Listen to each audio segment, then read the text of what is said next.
Yo, what's up, guys? Today back with another interview whereby we wanna discuss a little bit about opportunities to study in Switzerland. So, what are the opportunities and how can we study for free in Switzerland? But as well as we're gonna discuss a little bit about motivational tips, like how to get to write a killer motivational statement. So welcome so much. Our guest, Mr. Francis, goes by. Is it a scholarship corner or scholars corner? Just Scholars Corner. Scholars corner. So welcome Yeah, so much. Welcome so much. thank you so much for having me.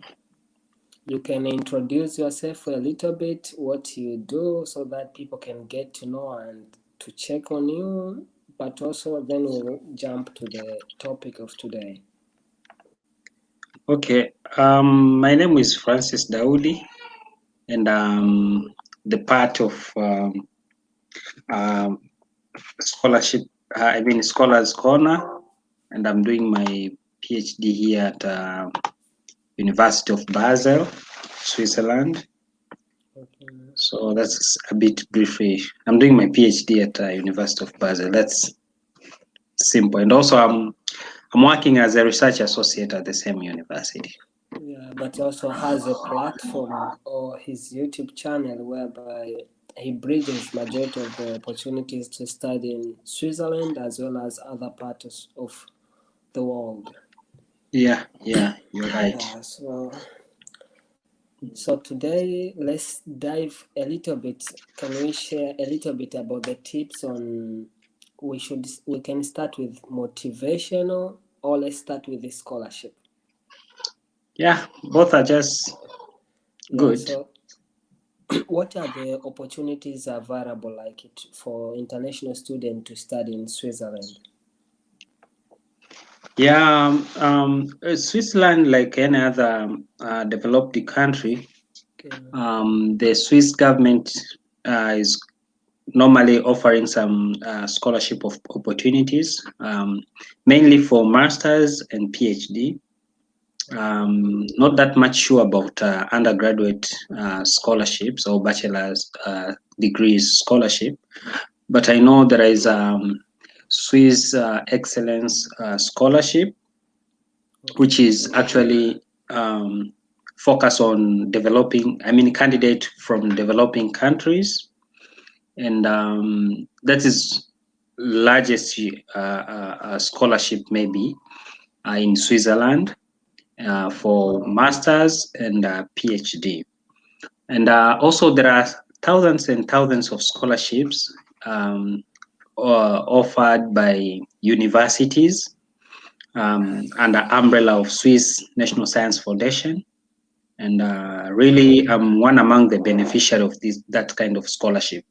So you'll find out like one university is offering some few vacancies, PhD vacancies, like maybe let's say Zurich University, they are offering maybe PhD in Doctor of Medicine or Pharmacy or law, international law or international relation or transnational history.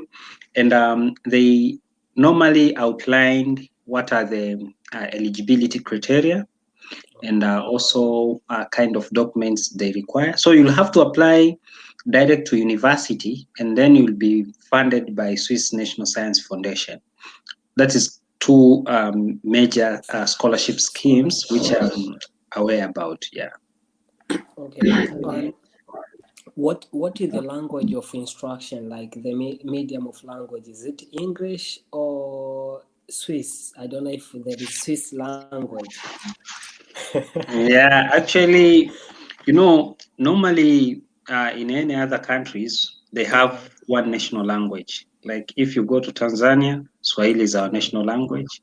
When you go to maybe, let's say, China, Chinese, their own national language. If you go to Turkey, they're speaking Turkish. Yeah, That's almost in every country. But here now in Switzerland, There are 4 national languages. There is 4. no one. Yes, not one. And it interestingly is most of them are not originated in Switzerland. So these are national languages of neighboring states or neighboring countries. Like there is German, Okay. there is French, Italian, and English language. And majority of Swiss nationals, they're speaking 2 languages, at least 2 languages. Most of them they can speak 3, but majority of them they are speaking 2 at languages. least 2 languages. So like in different cantons, they have cantons. Swiss what is this federation consists of different cantons or federations. So all states. So like the case of ours, Basel Stadt, they're speaking German, but you need to know English. So it's compulsory. And even if you go out like supermarkets or in cave Yeah. or anywhere or in recreational areas, you'll find people are speaking English, both German and English, but they are more flexible with German. So at university level also, that's the same case. Most of universities, they're insisting to, I mean, their candidates, the English language is preconditional. And also, if you will be able to Speak understand or to German. speak German, or if Yeah. it's French, like if you go to most of universities in Zurich, Yeah. you should know some French, or Geneva, you should know some French. If you go to other places like Bern, you need to know German or Italian. So that's the case. But here now, the major condition is you to understand English language. So Wow. English language is compulsory. And meaning within the university, right? If I'm taking Yes, my course, let's say I'm taking masters in informational training or masters of business administration, whatever. yes. That department, does it mean there you find in the class maybe they have masters of business administration in Germany and masters of business administration in English at the same university, or you find is in English but the teacher might teach in English and they give slides maybe or lessons in Germany, masters or PhD, for example. Yeah, actually, I will speak from my experience here at Basel, Yeah. because I had the opportunity also to interact with students during last semester. Okay. Um, there are some courses which are full taught through German. Like if you are talking about um, Masters of Education Science, its medium of instruction is German. German. Yes. So you'll have to undergo formal language training for 6 months, then you can go direct. So it's very important when you're applying any kind of like course, like Yeah. any degree, you need to know which language is a medium of instruction, which one they are using as a medium of instruction during lectures. But 95, let's say, of all courses here at Yeah. University of Basel, uh, English language is preconditional. So most of them they can understand, they can speak very well, and also evaluation like examination, test, and any other kind of assessments. You need they are assessed by using this English language. So that's not a problem for majority of us, like my case. So Okay. though you are given also a free voucher from the government authority to do German course for 6 months, it's free. So you don't need to pay once again after coming here. So I think that's also good thing. If you need to learn, then you can learn. But if you don't have enough time, like my case now, then you can engage only on your studies or on your project. Then that will be okay. Yes. All right. And I wanted to come on was any cultural differences so far for you, like maybe which some things like which you found more interesting or different by living over there so far? Yeah, there are so many things, because you know that this is Central Europe, and like Basel is a tourist destination in Central Europe. This is one among the most famous tourist destination in Central Europe, and it's a bit of multicultural society. So you learn kind of mixed cultures from Okay. different part of the world, and Europe as well. So like I was a bit fascinated by the way they are organizing their universities. You know, back in Tanzania, I was teaching at university, and it's really fascinating me the way a relationship between teachers or lecturers and students. It's a bit cordial relationship. You cannot compare like any other countries. I did my masters in India, and there are now lectures are like kind of working gods. Or even in Tanzania, you know, lectures are like working gods. People are fearing or something like that. But here, it's a bit different. Lectures and students, or lectures and they or professors, you know, even themselves, they don't like kind of, you know, we are addressing like a professor Yeah. flan professor. Yeah. Those things, they are not that much comfortable. I remember I once called my supervisor Professor Martin. Yeah. Actually, is one among the leading scholar here. Professor Martin, I write email, something like that. Then one day we met, and he told me, Francis, you don't need to call me professor. I'm a professor even if you will not call me, right? So you just call me Martin. I'm very comfortable, and I feel much comfortable to talk to you while you are calling me as a Martin, and I call you Francis. So I need to maintain that kind of relationship with you. You don't need to feel like you are low, You and are. I'm yes. We are all scholars, and we are all colleagues. We are sharing office. We have office. You have your office. You have your student. I have my student. So why should you call me a professor? So those are kind of things which really strike Very me cool. in a very special way. Another thing, Yes. um, here at university, like University of Basel, it's Yeah. kind of Swiss system.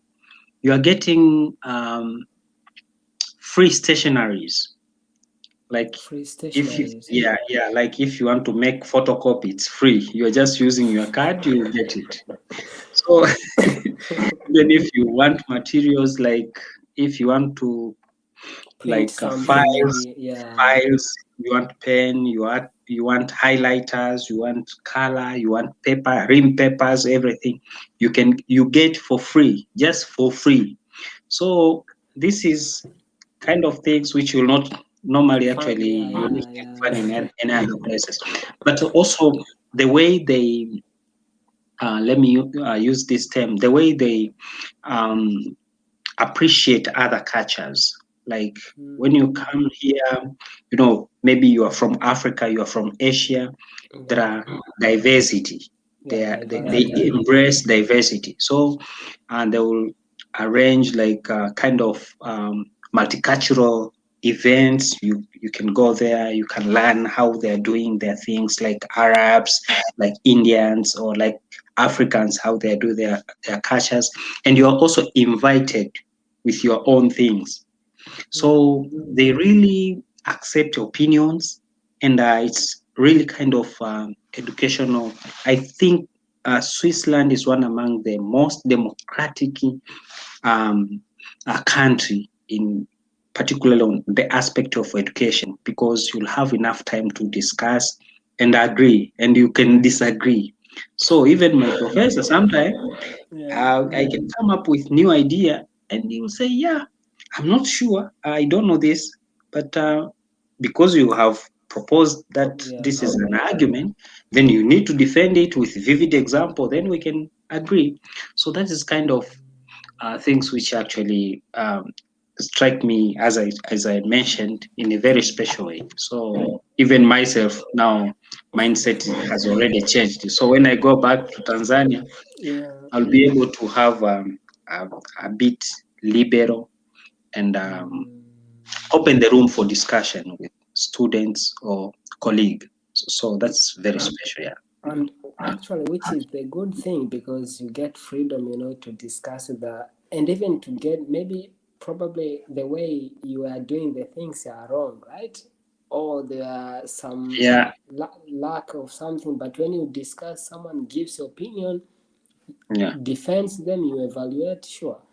Even I found it interesting here in Romania, because back in Turkey, professors and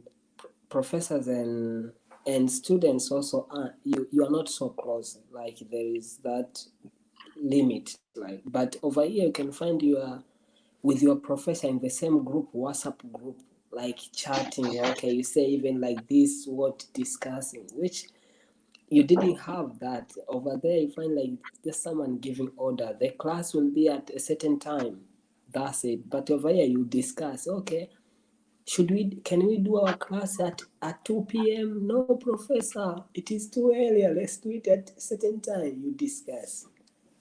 Yeah, so those are the most important things, I think, which in one way or the other shape education system. And it's really good because, you know, there are so many dynamism. World is keeping changing day to day. And now I think we need to change also. We need to understand. We need, you know, because student is not a tabula rasa, and you know, university is not like barracks like soldiers barracks. So we can discuss and agree each other. That's the best way of doing things. Yeah. And how about living expenses over there, like estimated living expense based on a little bit about average, not about personal life, but average. If living expense, if you are to elaborate, renting a house or people staying in the dorm, in case you got those ideas. One second, there's a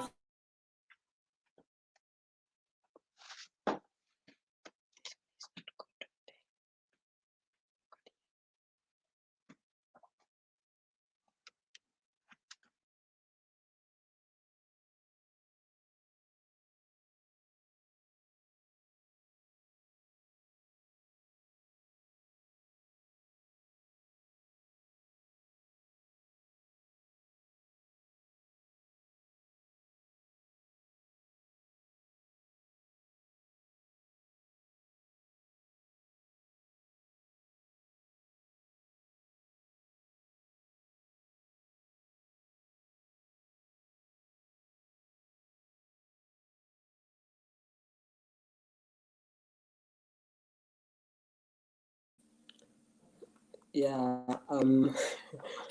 I'm sorry a little bit. I had a call about the tomorrow's, surgeries classes to the hospital. Okay. Yeah.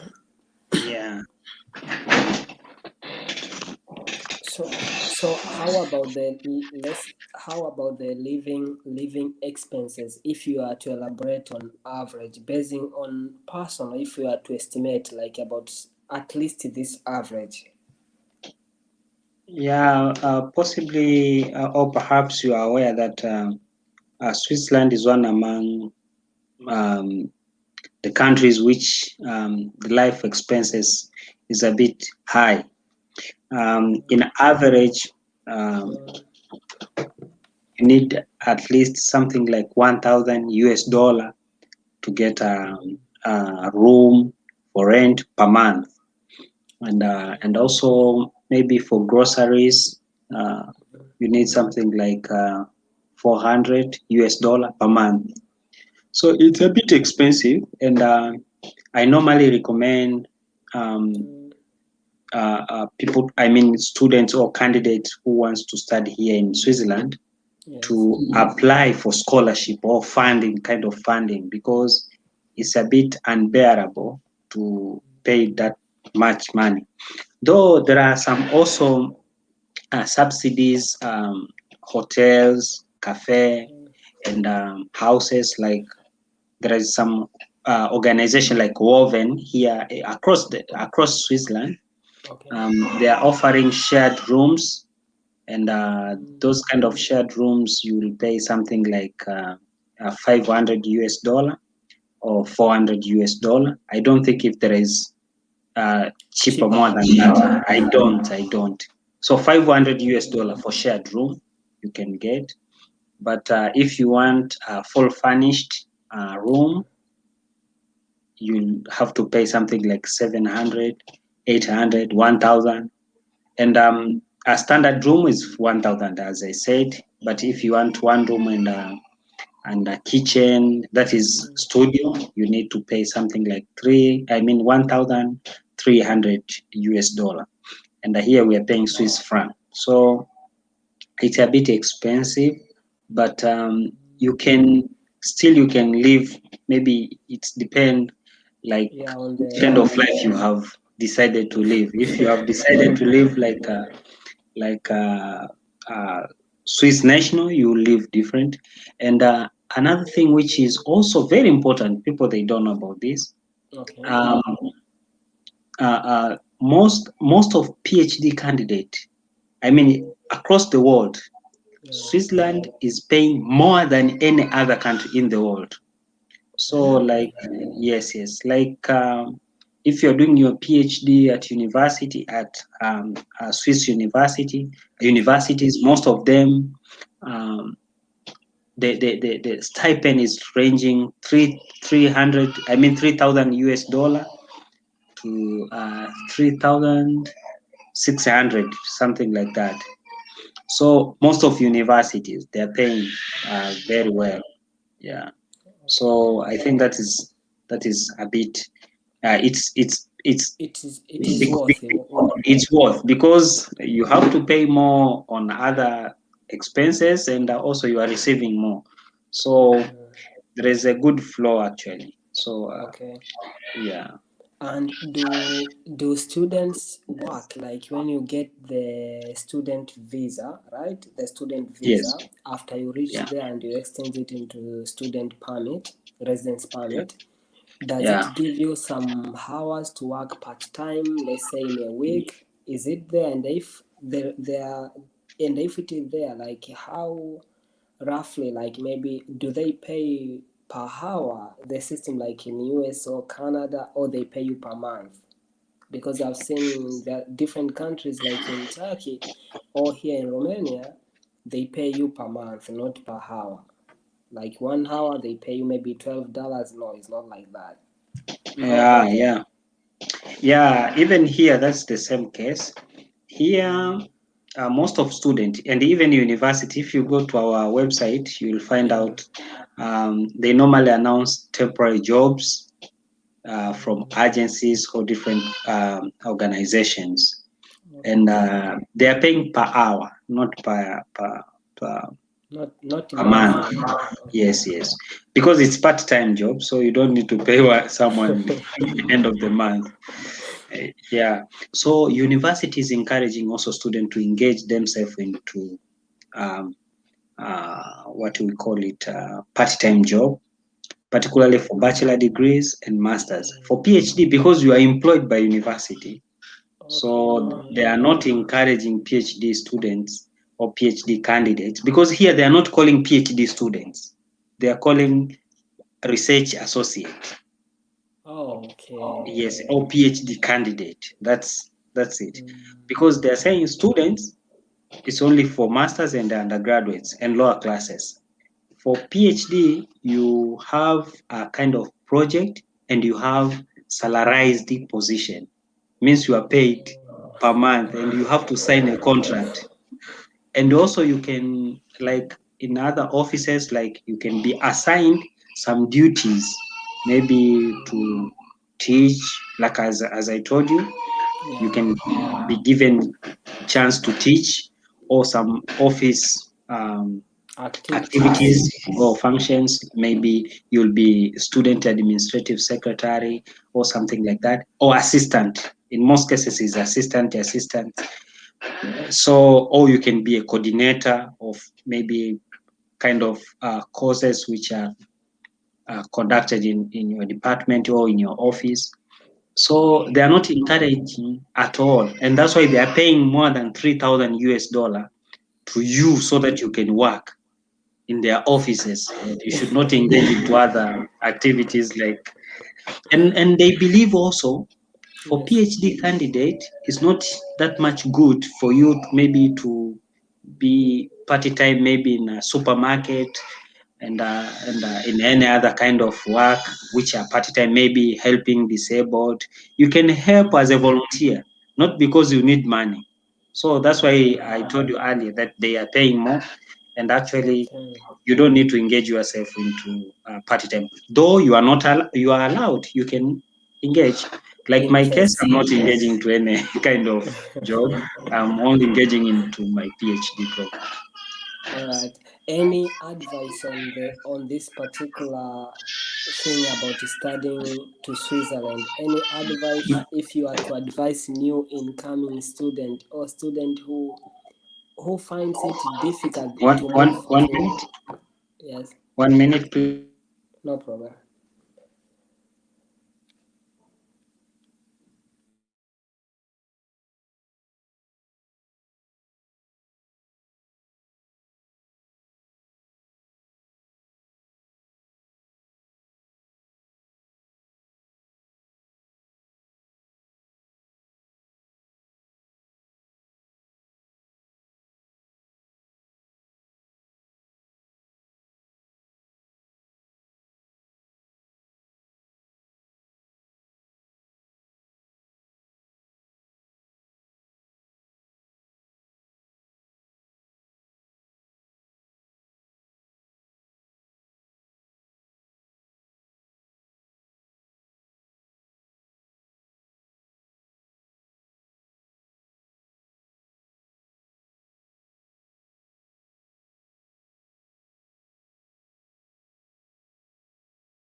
Yeah, we can continue. Okay. We were on the any advice to new incoming student, and if you were to emphasize or to advise or to motivate people who think that okay, I cannot move to Switzerland or I cannot move to where, if you are to advise on that particular aspect. Yeah, actually, I would recommend if you think or if you are qualifying for any kind of scholarships, please just apply. Make sure that you apply, because if you not apply, don't expect someone will come to your house and tell you now scholarship is here, you just take it and go. That's not easy. And Switzerland is one among, actually they are offering very competitive scholarships. I remember as my case, it was only one scholarship. So you see, you can see that there are thousands or hundreds and hundreds of people who are qualifying for the position. But other they may think, okay, this scholarship is very competitive and the chance is only one, so I don't need to apply, right? But right, that's what. So most of people they think the same. If you check out like what is this? I think Commonwealth shared scholarship. They are having only 12 scholarship. People they think, no, I will not be able to stand out and get this scholarship, so I should not apply. So the main thing which you need to do first, apply any scholarship which you are qualifying. Check the criteria. If you are qualifying, apply. You don't need to wait for someone to do a job for you. And the second thing, you should read what they are saying. You should know, do kind of research, understand what they are saying, then just apply. And another thing, find someone to check your documentation, your application documents. Like, it's a bit irritating to find someone is having a lot of English grammar or kind of spelling mistakes or something like that. They will put your application into bin. And another thing, you should also understand, like, this is scholarship, which kind of fund they're going to give. Like, is it enough for you to stay somewhere comfortably to do your studies? If it's not, please don't go. Because some students, they find themselves into a situation where they cannot do anything. Like, if you have applied for partial scholarship to go to Canada and you are in Canada and they're paying you maybe only $400 and house itself is $600, then that is a bit difficult. You don't expect that, like, you are moving into Canada or you are moving to Switzerland, at the same time you'll get job, or at the same time you will be able to do all the things. So it's important to understand, okay, this is scholarship, so I'll do this and this and this. And the last thing, which I think also it's important to advise, it's better, or it's good to to know the deadline. There are some scholarships which actually they do not have deadline. It's throughout a year they are accepting applications. It's open, normally open, like Australia, you know, and Melbourne, and what is this university? There is another university also in Australia. They are offering scholarship throughout a year. But in most cases, these scholarship opportunities, they're setting their own deadline. So you need to meet deadline, at least apply before deadline, and don't apply in the same day of, like, today's is they're closing. Yes, and you apply in the same day. You will end up doing some, we call it Himalayan mistakes or errors. So apply early, as soon as possible if it's possible. And also, I'm welcoming you to come to my channel, watch, subscribe. Let's keep in touch. Thank you so much. Thank you so much for sharing all this knowledge. Yeah, I'll try to link all your details. People, they'll find them there. Yeah. If you still able, we can do the second part, which was motivation. Or if not, we can end up to, yeah, it has been like half an hour and more knowledge have been put out. Yeah. I think is enough for today. Yeah, no problem. We can keep in touch next time. Possibly we'll see time, like from Tuesday, maybe around 4. That is East African time. Here it's 6.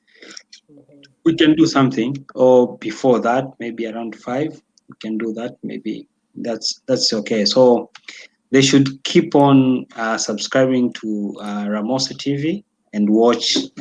Possibly next week, then we'll have another interview. All right.